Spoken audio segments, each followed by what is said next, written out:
Parallel tuning only burns resources faster if every weak run reaches the final epoch. Tune's ASHAScheduler stops losers early and reallocates CPUs and GPUs to stronger trials. After this, you'll understand how to assemble a pipeline that runs trials in parallel and stops weak runs early. I'm Professor Pi, teaching AI foundations with simple Python. Distributed hyperparameter tuning is the step where you try many settings to see which one trains fastest and generalizes best. The pain is obvious. If you launch dozens or hundreds of candidates in parallel, most of that work is wasted unless you stop the losers early. The goal here is simple. Find a good configuration quickly while keeping compute use reasonable so your cluster can do more experiments.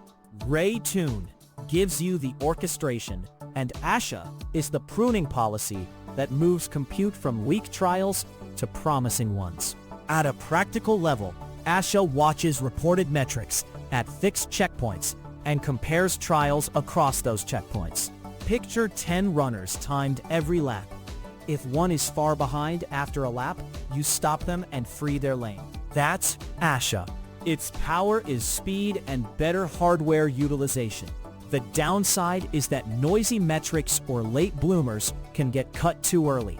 So pick your report frequency and grace period with care. We will build a tiny teaching pipeline that proves this idea. It uses a minimal PyTorch training loop, wraps that loop for Tune, and runs a small learning rate sweep with ASHA, turning off bad candidates early. You will see how resources are discovered, how trials report metrics often, and how ASHA prunes them so the cluster focuses on the best settings.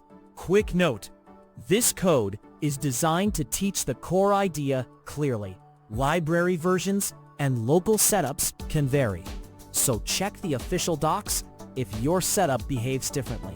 First, we confirm Ray and PyTorch can see available CPUs and a possible GPU before launching trials. This snippet boots a local Ray runtime and verifies whether PyTorch can use CPUs and, if present, a GPU, so we don't launch trials into thin air. The call to ray.init connects the script to Ray. Ray.cluster resources gives a quick inventory of scheduling slots, and the device variable keeps the later PyTorch code simple by choosing CUDA when available or falling back to CPU. Seeing the visible output before starting trials prevents wasted launches and helps you size Tune with resources correctly for later steps. Now we create the smallest possible PyTorch training job so we can test reporting and improvement quickly. This example gives you a tiny, understandable training loop you can step through. The toy inputs follow a simple doubling pattern. Torch nn.linear starts with 0 weight, so the first update behaves predictably. MSE is the loss we plan to minimize, and torch optim SGD performs a single gradient step. There's nothing being tuned yet.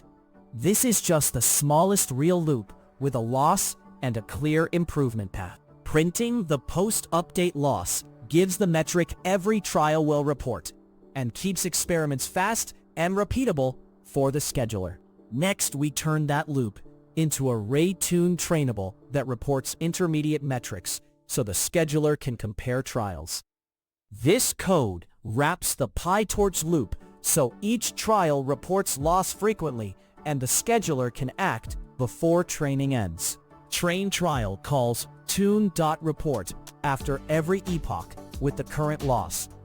Tune reads config LR per trial, and a fresh torch.nn.linear model is built inside each worker. The short epoch count keeps the demo snappy, but the pattern is identical for larger jobs. Report often enough for ASHA to judge. The visible output shows the callable Tune runs in workers and the periodic loss values that drive pruning decisions. We add ASHA so the system can prune underperforming runs early and free resources for better ones.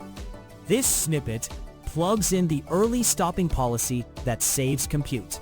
ASHAScheduler watches the reported loss and compares trials at successive rungs instead of waiting for every configuration to finish.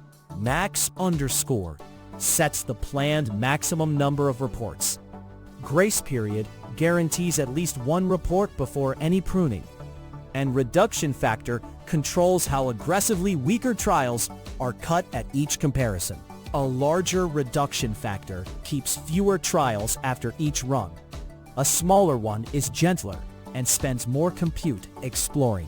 The visible output shows how many learning rate candidates Tune will schedule and how pruning decisions play out across the rungs. Finally, we combine resources, the trainable, the search space, and run the tuning experiment end-to-end.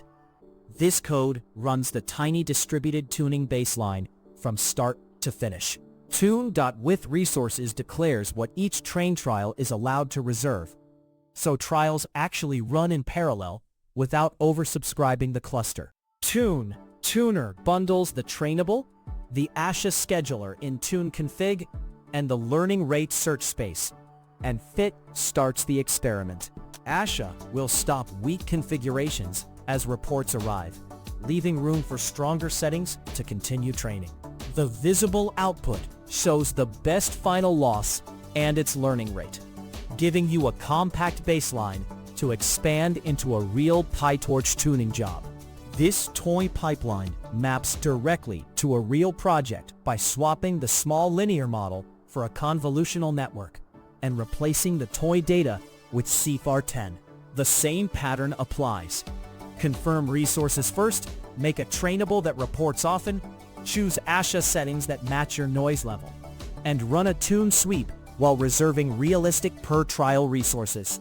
In short, Tune with ASHA prunes weak trials early, so you waste fewer epochs and can find good hyperparameters faster. Use it when you run many parallel trials and need quicker feedback with less compute waste.